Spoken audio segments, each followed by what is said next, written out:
Ini pertemuan terakhir ya saya sama ibu-ibu sebelum masuk bulan Ramadan ya. Dan kita hari ini tematik dulu ya. Jadi kita hari ini tematik, nggak bahas kitab yang biasa kita bahas di pekan pertama setiap Jumat siang.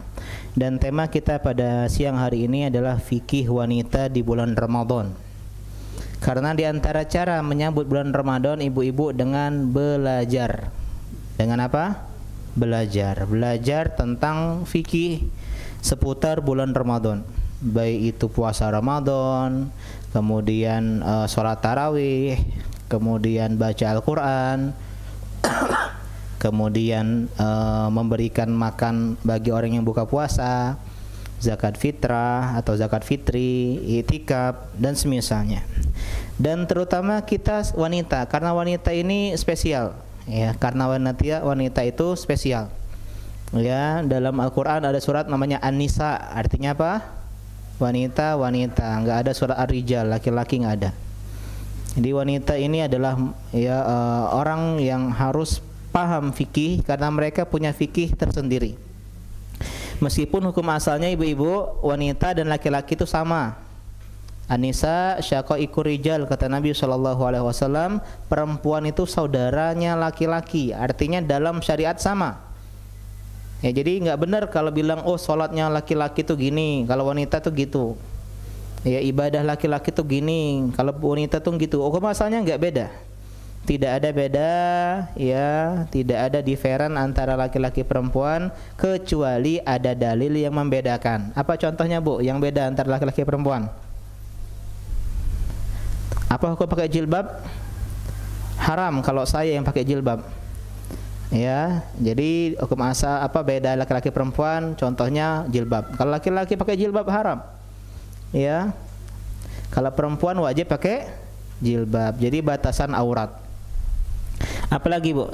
Siang tadi Ibu salat apa, Bu? Ada orang enggak itu?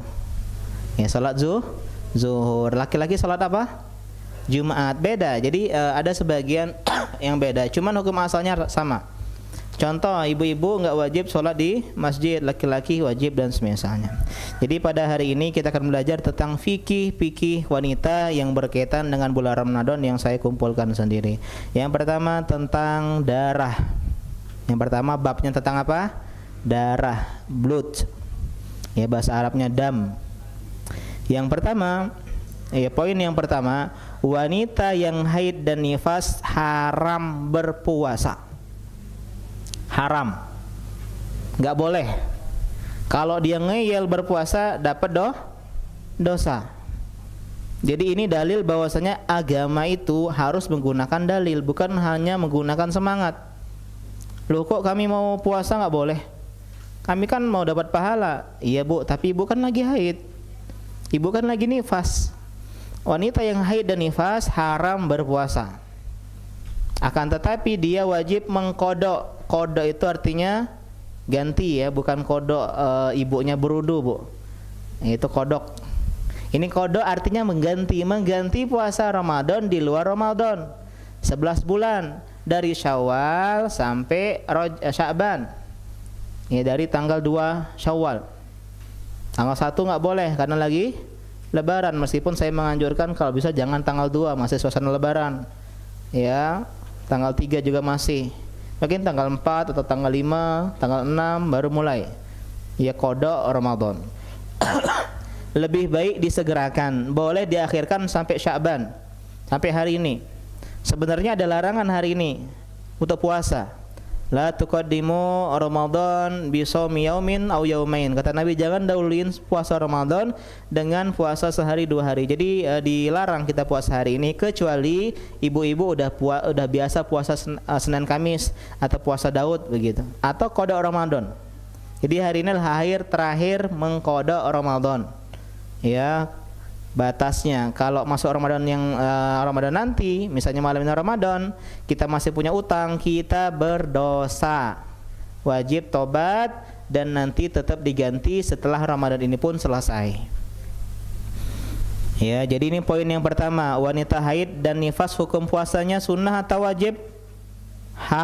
Haram. Ya, haram, tapi dia harus mengqadha puasa Ramadannya. Nah, jadi ibu perhatikan nifas ya, jangan bingung antara hamil menyusui, karena di tengah-tengahnya ada fase nifas melahirkan. Karena itu melahirkan harus mengqadha. Ya, dan nifas ini enggak harus 40 hari. Kalau seminggu udah selesai sudah, alhamdulillah. Ya. Tapi kalau misalnya dia 40 hari masih keluar darah, maka dinamakan istihadah.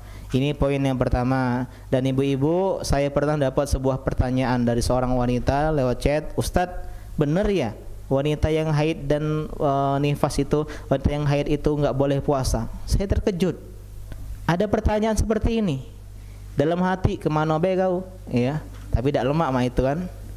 Ya, dia baru tahu kalau orang yang haid itu nggak boleh puasa. Bayangkan. Artinya alhamdulillah ibu-ibu punya ilmu agama yang cukup melebihi mereka yang belum mengetahui. Saya jelaskan, iya mbak, benar begini. Ini poin yang pertama. Poin yang kedua, jika wanita haid atau nifas di siang Ramadan, ini ibu-ibu lagi puasa nih, ya, kemudian keluar ya lampu merah jam 12, maka puasanya batal, tidak sah. Meskipun di injury time ibu-ibu, 5:30, tuk, 5:30, ya ternyata keluar ya darah haid, maka puasanya batal, nggak sah. Ustadz 5 menit lagi, tetap aja. Dan harus diqadha hari tersebut. Tapi ingat ibu-ibu, jangan sedih, karena pahalanya tetap dapat insya Allah. Kan yang kita pengen pahalanya. Jadi ini poin yang kedua. Jadi kalau ibu-ibu haid atau nifas di siang Ramadan, meskipun di injury time, ya di ujung-ujung waktu, maka puasanya batal, tidak sah, dan harus qadha di luar Ramadan. Ya, ini poin yang keberapa? Poin yang kedua. Poin yang ketiga, sekarang kebalikannya ibu-ibu. Gimana kalau ibu-ibu ya atau calon ibu-ibu haidnya berhenti di tengah hari Ramadan? Ya, kalau tadi muncul haidnya batal puasanya. Nah sekarang kalau misalnya kita dari awal nggak puasa nih, tapi ini udah hari ke-6 saya Pak Ustadz, jam 1 siang nggak lagi muncul si darah merah, yang nggak muncul lagi darah haid, apakah wajib berpuasa di sisa waktu? Sebagian ulama mengatakan wajib. Jadi ibu-ibu ketika suci di siang Ramadan, maka kata mereka nggak boleh makan minum sampai maghrib. Tapi yang lebih tepat, ibu-ibu boleh makan minum, tapi disunahkan jangan di depan orang lain, ya, menjaga perasaan orang yang sedang berpuasa. Jangan menjaga perasaan orang yang tidak berpuasa. Dibalik, yang dijaga perasaan tuh yang banyak, bukan yang sedikit. Ya, misalnya ibu-ibu ke sekolah sedang ujian nasional, apa tulisannya? Jangan ribut, harap tenang, ya, anak-anak sedang ujian. Bukan anak-anak ya harap maklum, tamu kita pengen ribut, enggak. Ya, di antara saya sedang lucu baca sebuah tulisan, hati-hati ya, wahai pengendara, hati-hati, di jalan ini banyak anak-anak. Ini salah. Seharusnya wahai anak-anak, hati-hati, di jalan ini banyak pengendara, karena hukum asalnya jalan itu untuk lewat, bukan untuk tempat main. Kecuali ada lapangan tempat main anak-anak, terkadang motor lewat, baru hati-hati pengendara. Di sini banyak anak-anak main, karena yang harus dihormati adalah yang banyak. Jadi ibu-ibu jangan menampakkan buka puasanya meskipun haidnya ya sudah berhenti. Ini poin yang ketiga. Poin yang keempat, jika ibu-ibu haid atau nifasnya berhenti sebelum fajar, sebelum masuk azan subuh, misalnya azan subuh 4.50, ibu-ibu 4.30 udah suci dari haid, udah suci dari nifas, maka ibu-ibu diwajibkan berpuasa meskipun mandi wajibnya nanti jam 5. Meskipun nanti mandi wajibnya, karena tidak ada hubungan ibu-ibu. ya junub boleh mendapati fajar. Ya, misalnya berhubungan badan semalam belum mandi, wajib sudah berpuasa. Karena tidak ada syarat berpuasa itu harus suci dari junub, enggak. Ya, paham insyaallah ibu-ibu ya. Meskipun mandinya nanti setelah jam 5. Ustaz, saya mandinya jam 5, mau beres-beres dapur dulu habis sahur. Nanti dia mandi jam 5 terus dia sholat subuh, boleh. Tetap wajib berpuasa kalau haid dan nifasnya berhenti sebelum masuk fajar. Kemudian kita langsung niatkan berpuasa saat itu juga. Kemudian poin yang keenam. Iya, pintar yang kelima, ngetes be. Ya. Poin yang kelima. Boleh Ustadz, saya ini punya semangat untuk memaksimalkan bulan Ramadan. Saya pengen gak ada bolong-bolongnya. Saya pengen gak miss sholat tarawihnya. Apalagi yang punya haid, aduh siklus haid saya nih, Pak Ustadz 10 hari terakhir Ramadan, gimana saya dapetin Lailatul Qadar? Maka jawabannya, boleh wanita menggunakan obat pencegah haid. Dengan syarat, ingat, dengan syarat tidak berbahaya untuk kesehatan. Konsultasikan dengan dokter yang terpercaya. Meskipun saya pribadi menganjurkan jangan pakai, tapi boleh hukum asalnya. Ya, tapi lebih baik jangan pakai ibu-ibu. Kenapa? Itu sudah kodratnya wanita. Ya, sudah kodratnya wanita. Siapa yang pertama kali haid ibu-ibu? Nenek kita. Siapa? Nenek kita? Kartini, seorang pelaut. Nenek moyang ya. Nenek kita adalah Hawa alaihissalam. Ketika beliau turun dari surga ke dunia, beliau tertimpa haid, sehingga kita kaum Hawa mendapati haid, dan itu adalah qudratullah, sunatullah bagi wanita, bagi bagi turunan Hawa, kaum Hawa. Saya pernah dapat cerita teman saya meninggal istrinya karena mengkonsumsi obat atau pil pencegah haid. Ketika itu kasusnya bukan puasa tapi umroh, Bu. Ya, jadi pengen umroh ya, atau haji, maaf, haji kalau nggak salah ya, lama pengen haji, dia konsumsi pil tersebut. Mungkin dia nggak konsultasi sama dokter, mungkin nggak cocok. Emang sih dia bisa haji dengan bagus, nggak ada haidnya, nggak ada nifasnya atau semisalnya ya, nggak ada haidnya. Tapi sejak saat itu dia nggak pernah haid. Sebulan nggak pernah haid, 2 bulan nggak pernah haid, 3 bulan nggak pernah haid. Kemudian terjadi pendarahan, ya, dan menyebabkan dia ke rumah sakit, dilarikan, ternyata dia qadarullah meninggal. Ya, jadi ibu-ibu ya boleh menggunakan obat pencegah haid, tapi ingat konsultasikan dengan dokter yang terpercaya. Ya. Nah, masalah haid ini ibu-ibu ingat bahwasanya kalau niat kita itu beribadah kepada Allah Subhanahu wa taala, kemudian kita ditimpa haid, maka semoga kita tetap dapat pahala. Yes, tetap dapat pahalanya, ya. Karena apa? Karena itu adalah udzur yang diperbolehkan. Udzur yang diperbolehkan. Jangan sedih ibu-ibu ya. Karena itu memang sudah ya qadratullah. Kalau sedih sih bagus ya, sedih. Ya, sedih bagus. Kita maksudnya sedih itu tanda keimanan. Kenapa ibu sedih? Saya lagi haid Pak Ustadz, saya nggak bisa sholat tarawih, saya nggak bisa puasa. Ini tanda keimanan. Jangan sebagian akhwat ketika haid dia senang. Yes, pacak makan cendol. Ya, pacak makan siang lagi. Bahkan pacak makan pisang goreng siang-siang, ya. Pacak hangout lagi di kafe sore-sore. Enggak. Kita harus menunjukkan sedihnya kita ketika ditimpa haid, tapi tetap poin selanjutnya meniatkan pahala. Ya. Meniatkan pahala.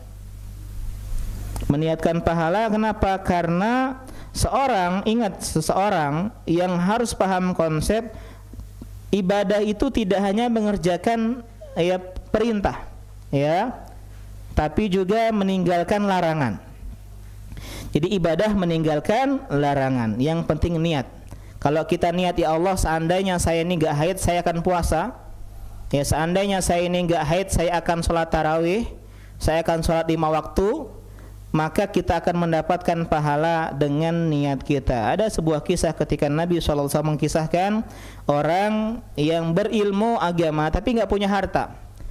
Dia lihat orang yang berilmu agama dan punya banyak harta, disedekahkan di jalan Allah Subhanahu wa taala, misalnya 1 M. Orang yang punya ilmu enggak punya harta ngelihat, ya Allah, kalau saya punya harta aku akan sedekah kayak si fulan. Ya, lau anna limalan la amiltu bi amali fulan. Kalau seandainya aku punya harta, aku akan sedekah seperti si fulan. Kata Nabi SAW, fahuwa biniyatihi fa ajruhuma sawa. Dua-duanya dapat pahala yang sama. Ini bayangkan ibu-ibu. Ya, ada wanita yang dia enggak haid, dia sholat tarawih, dia puasa Ramadan. Ada wanita yang kedua, ya dia enggak bisa sholat karena haid, enggak bisa tarawihan, enggak bisa puasa Ramadan. Tapi dia punya niat, seandainya saya enggak haid, saya akan sholat tarawih kayak si dia, saya akan puasa Ramadan kayak si dia. Maka kata Nabi, pahalanya sama. Jadi ketika ibu meninggalkan sholat, meninggalkan puasa karena haid, ingatlah itu karena Allah Subhanahu wa taala, karena Allah melarang saya puasa, karena Allah melarang saya sholat, karena sedang haid. Ya, ini diantara poin yang semoga bisa menghibur ibu-ibu yang sedang dirundung haid ketika sedang semangat-semangatnya beribadah. Lagi pula ibadah kan bisa yang lain ibu-ibu, bisa baca Quran ya dengan menyentuh mushaf terjemahan atau HP. Bagi pendapat yang lebih hati-hati, atau ibu-ibu bisa bikin masakan untuk orang-orang yang buka puasa, sedekah, dapat pahala puasa. Ya, bantu suami misalnya untuk bangun sahur dan semisalnya, mendapatkan kebaikan tolong menolong dalam kebaikan. Ini poin yang kelima. Jadi boleh menggunakan obat pencegah haid dengan syarat tidak berbahaya untuk kesehatan dan dikonsultasikan kepada dokter yang terpercaya, meskipun yang lebih tepat adalah tidak perlu mengkonsumsi obat seperti itu. Kalau emang takdirnya datang haid, ya sudah. Ya, sebagaimana Aisyah radhiyallahu ta'ala anha pernah terhalang dia untuk tawaf karena dia tertimpa haid dan dia sedih dan dihibur oleh Nabi SAW, karena itu adalah sunatullah yang Allah berikan kepada kaum wanita. Itu poin yang kelima. Poin yang keenam, poin yang terakhir adalah wanita yang istihadah. Nah, perhatikan ibu-ibu yang istihadah. Istihadah itu darah penyakit, bukan haid, bukan nifas. Orang yang seperti ini wajib puasa, jangan keliru. Jangan setiap keluar darah, maaf, ya dia enggak puasa, enggak sholat dengan alasan itu haid. Enggak.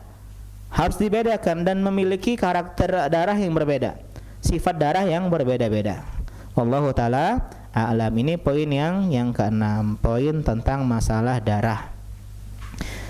Bab darah 1, 2, 3, 4, 5, 6 selesai. Sekarang yang kedua, bab yang kedua tentang hamil dan menyusui.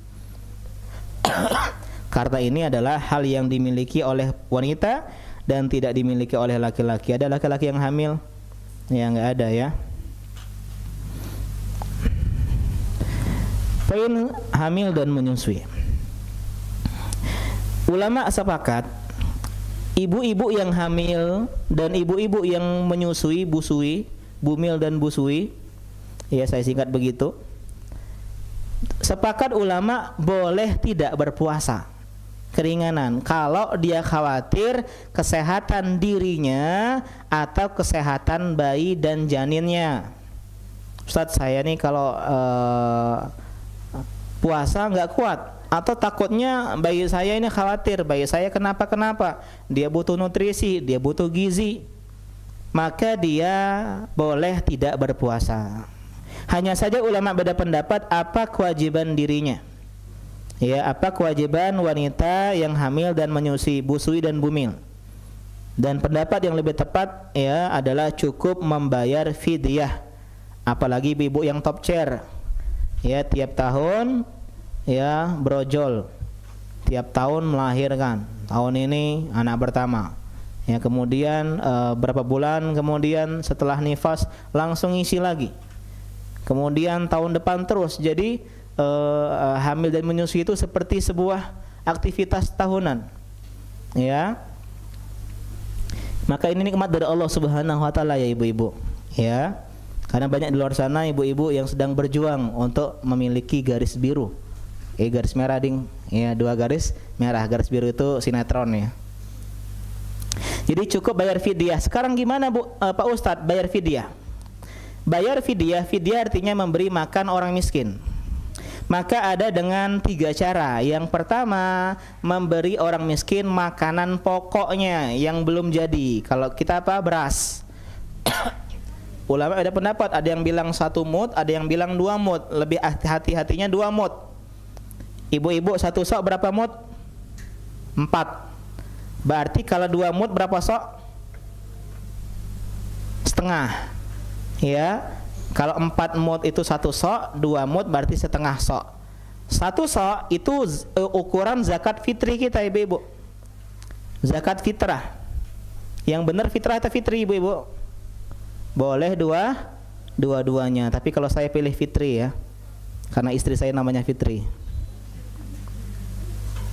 Jadi zakat fitri 1 sok. Nah, fidyah itu setengahnya. Kalau kita biasanya 3 kilo, maka berarti fidyahnya 1,5 kilo. Jadi 1 hari nggak puasa 1,5 kilo. Ya, kalau misalnya kita hamil menyusuinya, bikin kita nggak puasa 10 hari, maka 10 dikalikan 1,5 kilo, jadi 15 kilo. Kita beli beras 15 kilo, kita berikan ke orang miskin. Baik orangnya 15, 10, 1 terserah. Yang penting disalurkan ke orang fakir miskin. Itu cara yang pertama. Pak Ustadz, beras sekarang lagi mehong, ya mahal. Maka boleh cara yang kedua, beri orang miskin nasi bungkus dengan lauk standar. Lauk standar. Kalau standar kita makan ikan, lauknya ikan. Ya, kalau standarnya makan tahu tempe, nggak apa-apa tahu tempe. Ya, kita beli. Misalnya kita tadi nggak puasa 10 hari. Pak Ustadz, saya hamil menyusui. Kemudian saya nggak kuat puasa 10 hari. Ya udah ibu-ibu beli nasi bungkus 10, berikan ke orang miskin. Ini cara yang keberapa? Kedua. Atau cara yang ketiga, prasmanan, masak di rumah, undang orang miskin, 10 orang miskin diundang, monggo makan Pak di rumah. Ya, ngambil sendiri lauknya, ngambil sendiri nasinya, ngambil sendiri minumnya, ya ada kerupuknya, ada buah pisangnya, ya. Kemudian ya setelah makan dia pulang. Ini boleh semua ibu-ibu ya, dan tidak boleh duluan. Fidyah itu di belakang, nggak boleh. Ayahku nebaknya caknya 15 hari, aku tidak puasa, enggak. Jadi kita tidak puasa dulu, coba dulu puasa. Kalau nggak kuat, khawatir, baru kita berbuka, kemudian baru kita bayar fidyah. Boleh di akhir Ramadan, kalau nggak mampu setelah Ramadan. Wallahu ta'ala a'lam. Itu poin yang kedua tentang busui dan bumil. Kemudian poin yang ketiga, bukan pembatal puasa. Hal-hal yang bukan batal puasa bagi ibu-ibu. Yang paling sering ditanyakan, ibu-ibu suka masak. Kalau masak tuh sebelumnya diapain ibu-ibu? Dicicip. Ya, boleh tidak perempuan mencicip makanan ketika puasa? Maka jawabannya adalah boleh mencicipi makanan ketika puasa jika tidak melewati kerongkongan. Kalau lewat kerongkongan bukan cicip, namanya ngirup. Ya. Tapi ingat, kalau ada keperluan, kalau ada hajat, ini anak perempuan kita sudah lagi haid, dia nggak puasa, dia nyicip, mie manis mie, ya sirupnya manis, ionnya apa? Nah, jangan. Kalau dia ionian apa, berarti dia nggak hajat, kan udah dicicip orang lain. Tapi kalau nggak ada yang nyecipin, dia nggak tahu nih manis atau asin atau pedas atau semisalnya, maka dia diperbolehkan. Kalau datang suami kita ibu-ibu, dia gimana Mi? Manis nggak Mi? Manis, sudah di Umi cicip. Coba Abi yang cicip. Ini makruh karena tidak ada hajat. Ngapain nyecip? Sudah dicicip oleh istri kita. Ya. Ini poin yang pertama yang bukan membatalkan puasa. Jadi mencicipi makanan ibu-ibu tidak batalkan puasa, tapi tadi sekadarnya saja. Jangan setiap 5 menit nyicip. Ya itu namanya lapar ya. Itu poin yang pertama, bukan pembatal puasa. Kemudian selanjutnya yang nomor 2 dalam bab bukan pembatal puasa, celak. Ibu-ibu, di antara perhiasan perempuan adalah bercelak. Kalau bisa praktekin Bu, meskipun cuma sekali. Ya, praktekin matanya dihias, bercelak misalnya depan suami, ya, biar suami-suami punya rasa-rasa bini Arab ya. Arab nengendi, ya, pakai celak matanya. Ini tidak membatalkan puasa meskipun celaknya mungkin beraroma ya. Rasa stroberi, rasa anggur, mangga gitu. Ya, celak tidak membatalkan puasa. Kemudian ibu-ibu diantaranya hobi nomor 3, mandi dan mengguyur kepala dengan air. Ustadz, kami perempuan ya biasanya pengen mandi. Apakah batalin puasa? Maka jawabannya tidak membatalkan puasa. Tidak batal puasa mandi mengguyur kepala dengan air. Dan yang terakhir di poin ini, mendapati waktu sahur dalam keadaan junub tidak mengapa. Misal ibu-ibu sama suami semalam berhubungan badan, kemudian kesiangan bangunnya jam 5. Ya, tapi udah niat semalam dalam hati, ya pengen puasa besok. Bangunnya jam 5 bablas kecapean. Ya sekian ronde mungkin. Ya, akhirnya apa? Akhirnya dia bangunnya kesiangan. Maka jawabannya adalah boleh dia berpuasa. Karena nggak ada hubungan junub dengan puasa. Kita bahas tadi di awal-awal ya tentang haid dan nifas. Wallahu taala alam. Itu bab yang keberapa ibu-ibu? Ketiga ya. Kita ulangi, mungkin ada yang terlambat ya. Yang pertama tentang darah. Yang poin pertama, wanita haid nifas haram berpuasa. Ya, tapi dia wajib mengkodok di luar Ramadan. Bagusnya disegerakan meskipun boleh diakhirkan sampai Sya'ban. Sedikit faedah yang belum saya sampaikan, kalau ternyata kita tidak sempat atau menunda-nunda sengaja sampai datang Ramadan selanjutnya, dosa. Tapi kita tetap wajib membayarnya. Jadi nggak hilang utang itu, tetap ada. Tetap ada. Misalnya ibu-ibu Ramadan tahun kemarin misalnya haid 7 hari, baru bayar 5 hari. Ini udah hari terakhir, nggak sempat lagi 2 harinya. Maka nanti habis Ramadan ini Syawal, maka dia yang 2 tadi tetap harus wajib dibayar. Plus haid kita di Ramadan ini misalnya 7 hari lagi. Jadi totalnya berapa? 9. Dan ada yang mengatakan bayar fidyah 2 hari yang tadi. Tapi yang lebih tepat tidak perlu bayar fidyah. Meskipun kalau bayar fidyah pun nggak masalah. Ya disunahkan saja, tidak sampai wajib. Itu poin yang pertama tadi. Yang kedua, wanita haid nifas yang Ramadan ya, maka puasanya batal meskipun jam 5 sore. Dia dari pagi suci, tiba-tiba jam 5 sore dia haid, maka puasanya batal dan wajib diganti dikodok di luar Ramadan. Sebaliknya, kalau suci dari haid siang hari atau sore hari, maka dia boleh atau maka dia tidak wajib berpuasa. Tetap boleh makan minum karena dari awal dia tidak puasa. Tapi sebaiknya tidak ditampakkan berbukanya di hadapan orang-orang lain.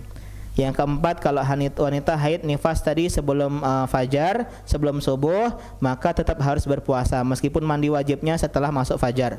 Yang kelima, wanita boleh menggunakan obat pencegah haid dengan syarat tidak berbahaya, meskipun yang lebih tepat jangan digunakan. Poin yang terakhir, wanita istihadah wajib berpuasa.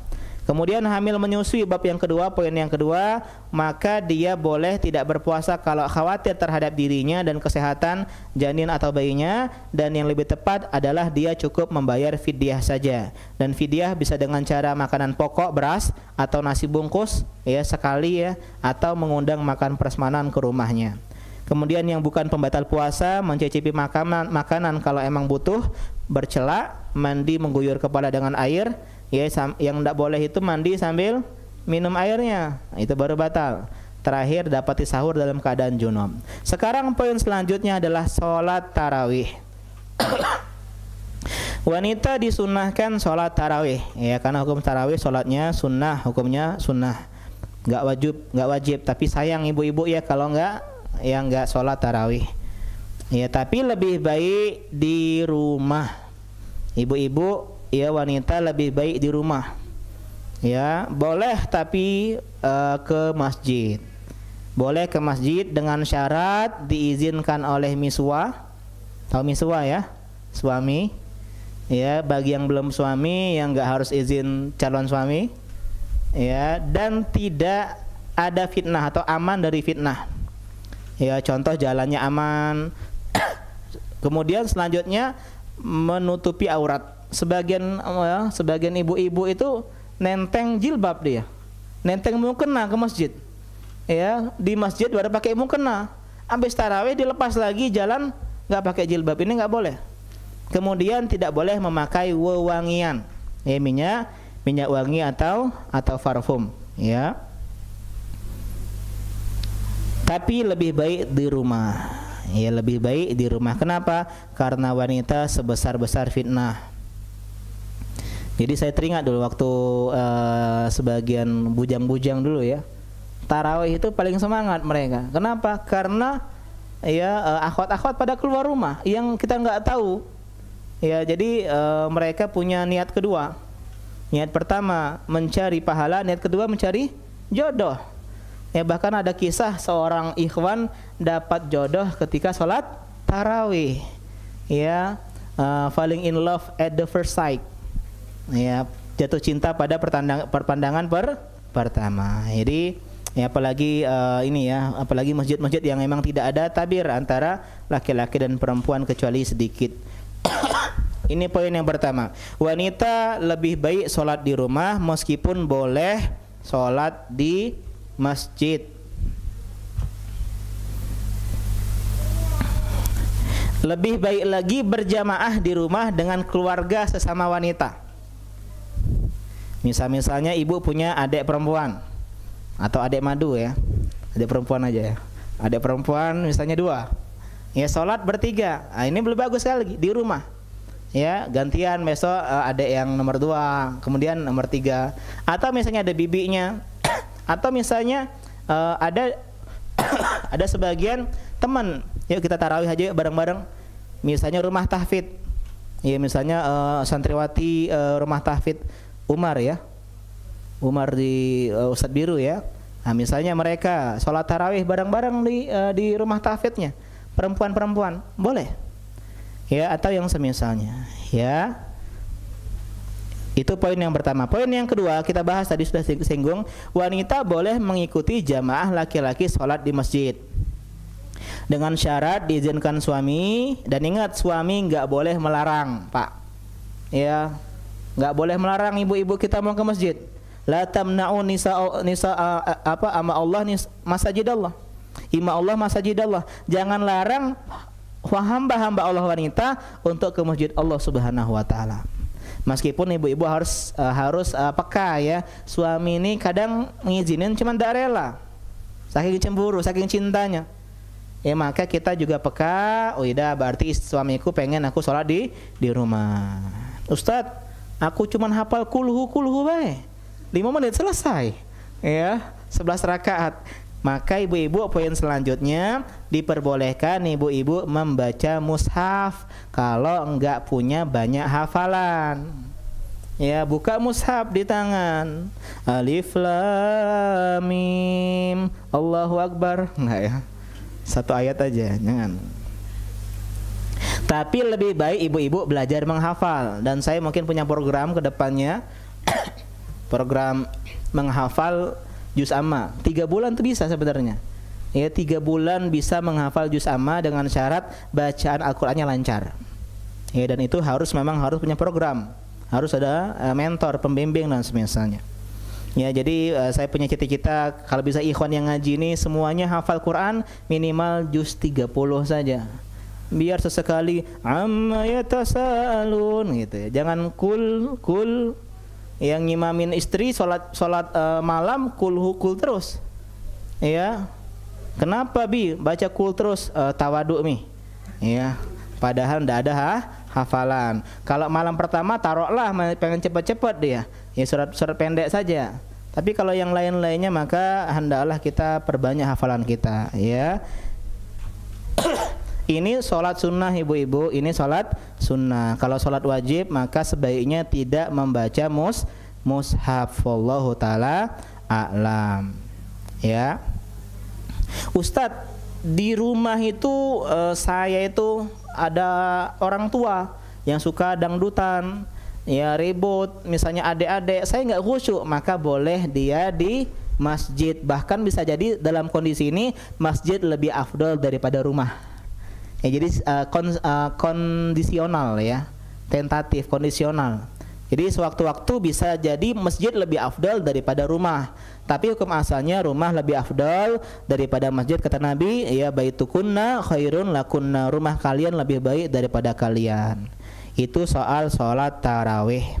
Kemudian selanjutnya soal membaca Al-Quran, karena Ramadan bulan Al-Quran. Kita diperintahkan banyak interaksi dengan Al-Quran, baik menghafal maupun membaca. Mana yang lebih afdol? Dua-duanya digabung. Ada waktu menghafal, ada waktu membaca. Ustadz, saya itu kalau membaca itu nggak semangat, saya semangatnya menghafal. Hafalkan saja. Ustadz, saya itu kalau menghafal itu lama, tapi gak senang saya membaca. Baca. Mana yang lebih kita tuh suka? Lebih banyak waktu interaksi dengan Al-Quran. Poin yang pertama, wanita haid dan nifas diperbolehkan berzikir seperti membaca Al-Quran, zikir pagi sore, zikir mutlak, istighfar, doa, dan semuanya. Boleh wanita yang haid dan nifas membaca Al-Quran. Poin selanjutnya, hanya saja ulama beda pendapat tentang menyentuh mushaf. Ya, jumhur ulama mengatakan nggak boleh wanita haid menyentuh mushaf. Tapi ada sebagian ulama mengatakan boleh. Ya, meskipun saya pribadi mengatakan boleh, tapi lebih hati-hati ibu-ibu baca mushafnya lewat Android atau iPhone saja. Ya, lewat HP atau mushaf terjemahan.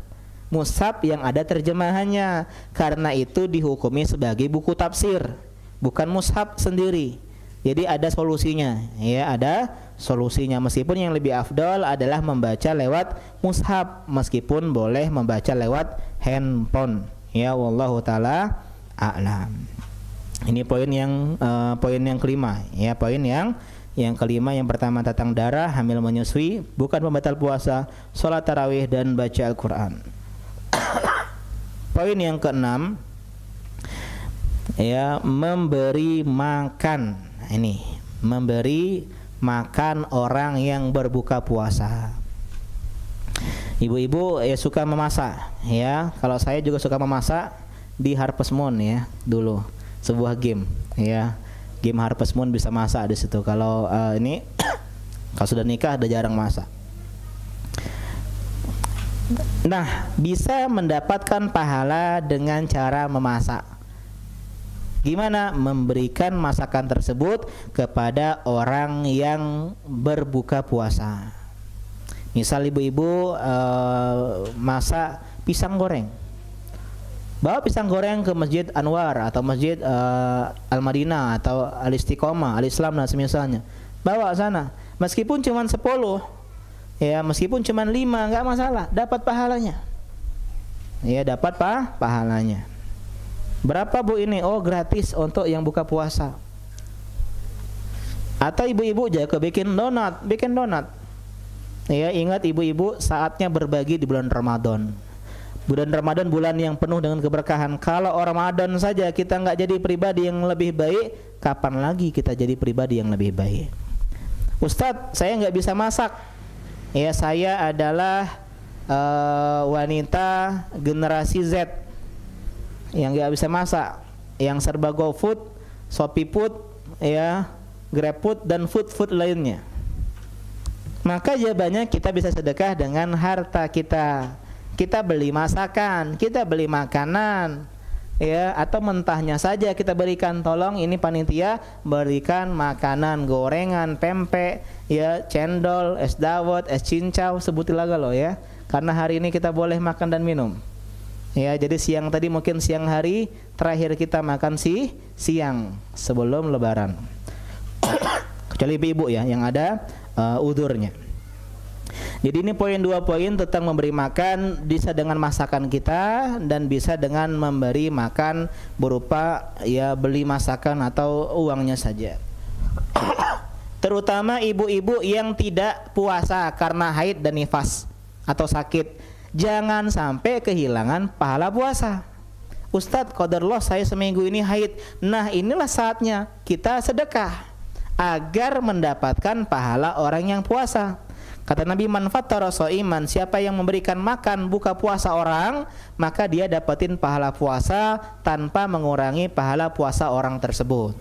Jadi kalau ibu sedang haid, jangan sedih, daripada sedih masak atau beli makanan, beri orang yang sedang berbuka puasa dengan masakan tersebut, sehingga meskipun kita sedang haid tetap dapat pahala puasa. Alhamdulillah. Poin yang terakhir adalah iktikaf.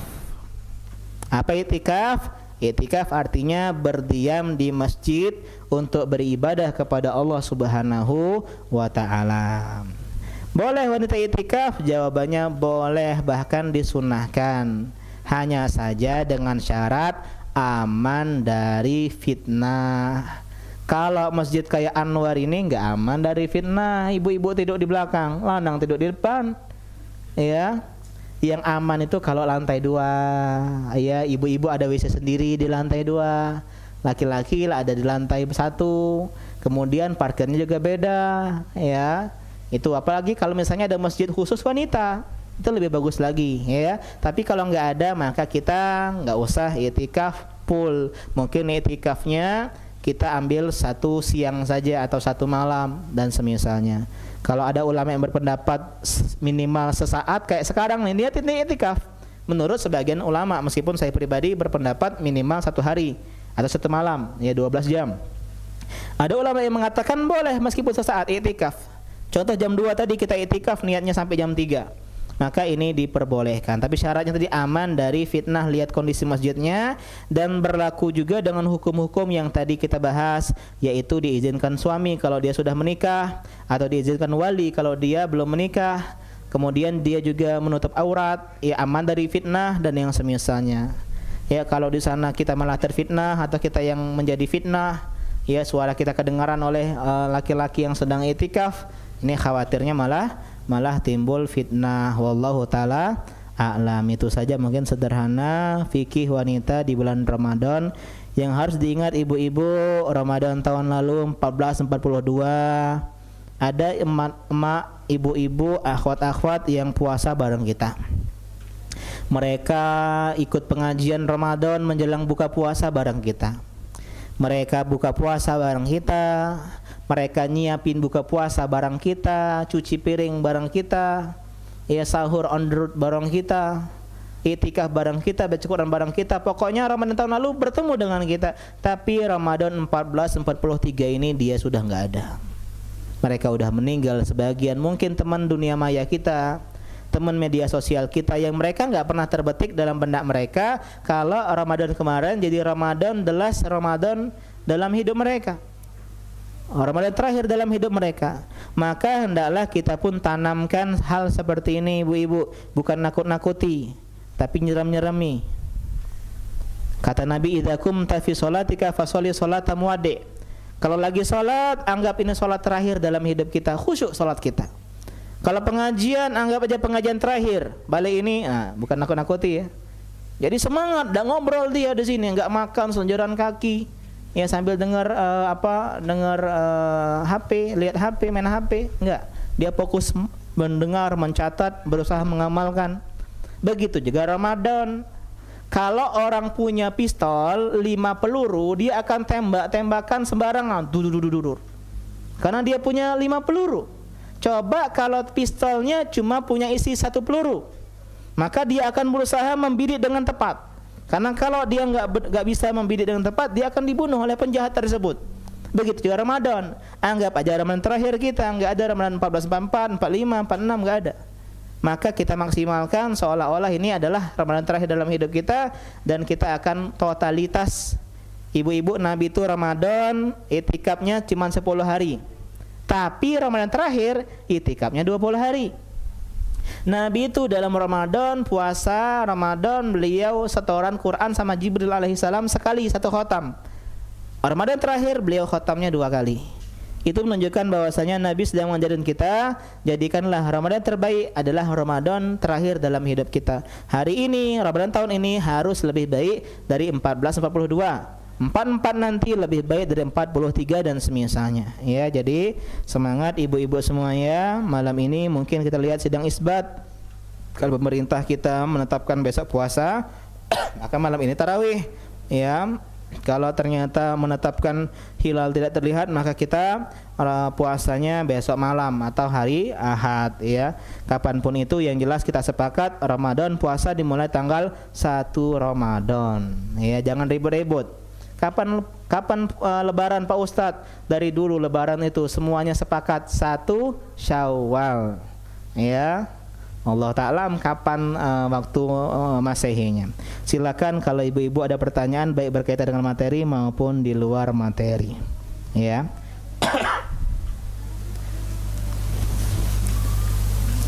Setelah Ramadan bulan apa ibu-ibu? Bulan Syawal.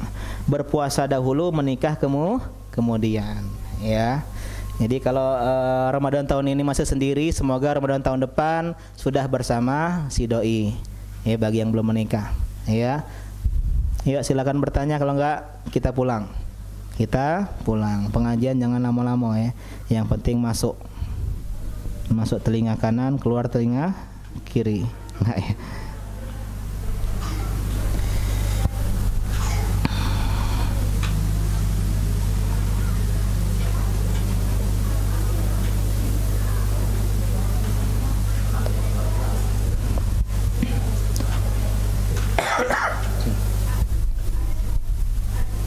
Any question?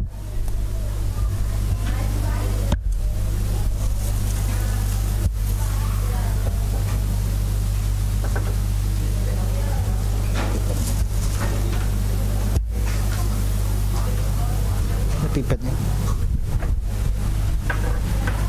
Oh, ada Afan. Syukran ya. Ya ibu-ibu, silakan ibu-ibu. Apa hukum buka warung siang Ramadan? Kan ini banyak ini penjual-penjual. Apa hukum naik ke harga kurma pas Ramadan? Bismillah.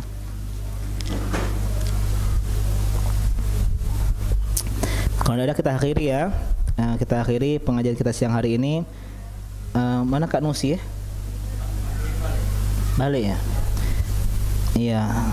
Wallahu alam, apakah ada pengajian mungkin ibu-ibu Ramadan ya, mungkin tunggu saja infonya di media sosial atau ke panitia ya. Demikian kita akhiri ya. Subhanaka Allahumma wa bihamdika. Ya. Siap. Jazakallahu khairan. Afan tangan kiri.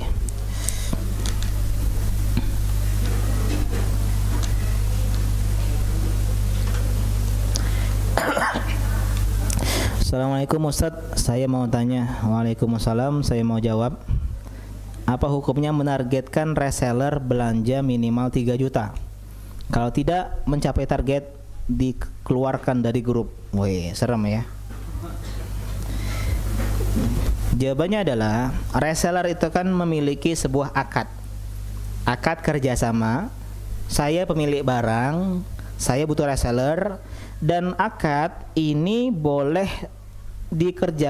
dilakukan syarat apa saja selama tidak melanggar syariat. Contoh, kalau pengen jadi reseller saya harus mengambil barang sebulan 100 piece misalnya. Kalau nggak terpenuhi maka saya nonaktifkan dari reseller. Jawabannya adalah boleh kalau kita ridho. Kalau ibu-ibu ridho 3 juta, kayaknya 3 juta dapat deh, bismillah.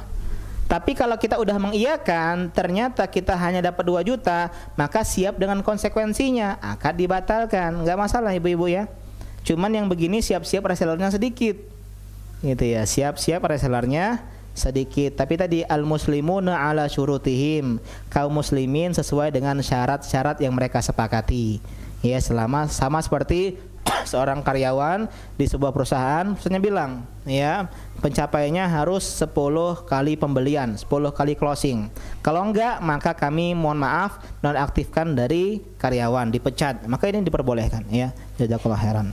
Insyaallah semoga bisa dipahami ya ibu-ibu ya.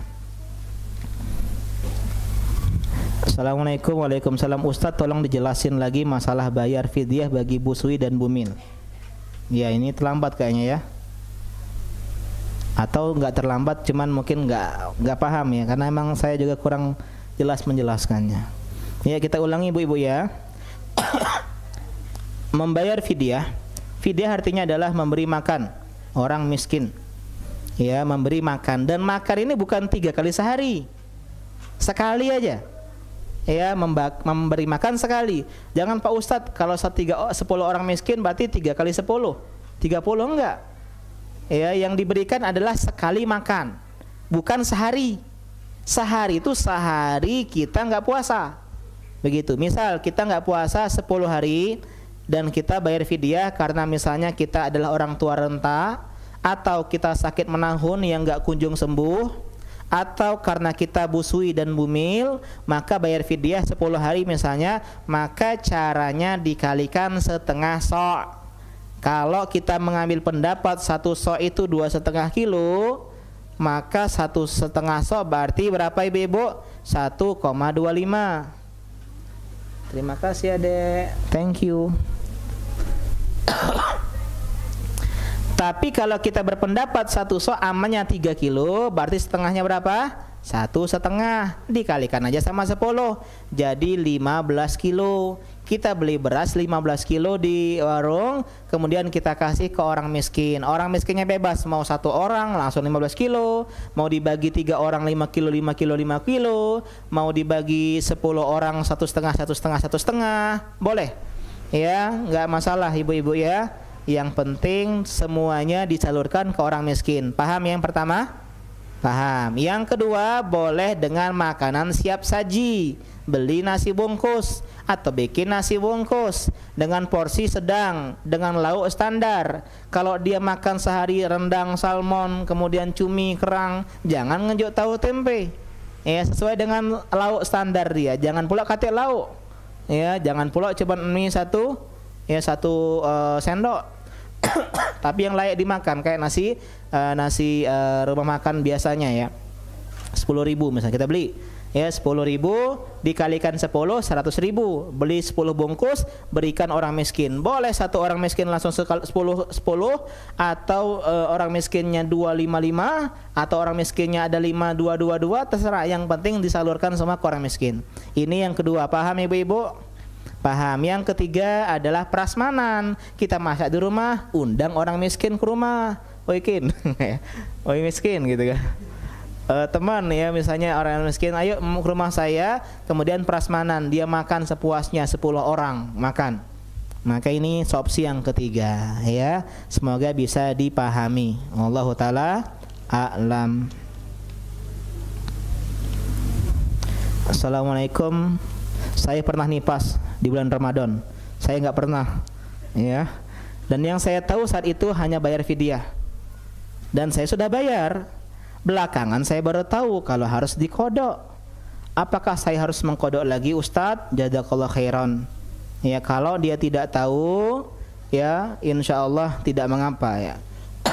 Insya Allah tidak mengapa. Ya, meskipun kalau pengen hati-hati dikodok saja. Ya, dikodok saja. Tergantung sih berapa hari nifasnya. Kalau 40 hari, ya bengek juga ya mengkodoknya. Ya. Tapi kalau cuman ini fasenya seminggu, maka insya Allah kuat ya mengkodok seminggu. Ibu-ibu boleh menggabungkan niat kodok dengan puasa sunnah, kecuali puasa Syawal. Jadi ibu-ibu boleh Senin Kamis niatkan puasa kodok. Meskipun ada ulama yang melarang, tapi yang lebih tepat adalah diperbolehkan. Jadi sebenarnya kalau kita rajin puasa sunnah, kodok itu gampang. Ya, Senin Kamis, sudah 8 kali puasa. Ya, 1 bulan, 2 bulan, 16 hari. Ya, 3 bulan tambah sendiri 24 dan semisalnya. Jadi intinya rajin-rajin berpuasa sunnah, kemudian kita niatkan kodok. Tapi niatnya kodok dulu, bukan puasa sunnah dulu. Kodok di hari Senin, kodok di hari Kamis. Semoga dapat pahala dua-duanya. Ya, demikian. Ada lagi ibu-ibu? Kalau nggak ada kita akhiri. Udah jam 12, jam 15 atau jam 3 kita akhiri. Dan selamat berbuka Selamat menjumpai Ramadan dan maksimal ibu-ibu ya puasa Ramadan ini. Subhanaka Allahumma bihamdika asyhadu an la ilaha illa anta astaghfiruka wa atubu ilaik. Wassalamualaikum warahmatullahi wabarakatuh.